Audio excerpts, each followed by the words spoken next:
ही योजना बंद होणार। ही लाडकी बहीण योजना,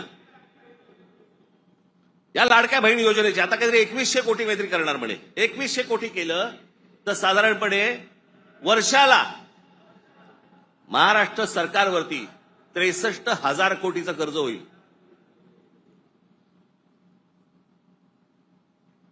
म्हणजे साधारणपणे 5 वर्षाचे काढा तुम्ही किती होतात, 3-3.5-4 लाख कोटी होतात।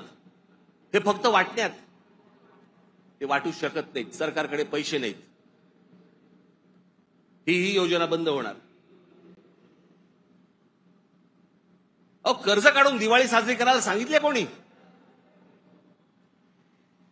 जे मूळ प्रश्न आहे, जे रोजगाराचे प्रश्न आहेत, माझ्या महाराष्ट्रामधल्या माझ्या मराठी मुला मुलींना नोकऱ्यांचे प्रश्न आहेत, ते सोडवा। आस्थापना येत आहेत आणि तुम्ही बाहेरच्या लोकांना भरताय कंत्राटी कामगार म्हणून।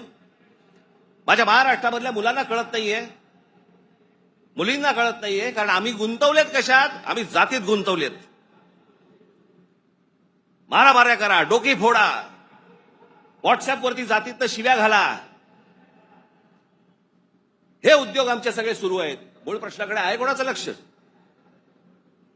खरं तर मूळ प्रश्नांवरती तुम्ही सरकारला धारेवर धरलं पाहिजे, मंत्र्यांना धारेवर धरलं पाहिजे।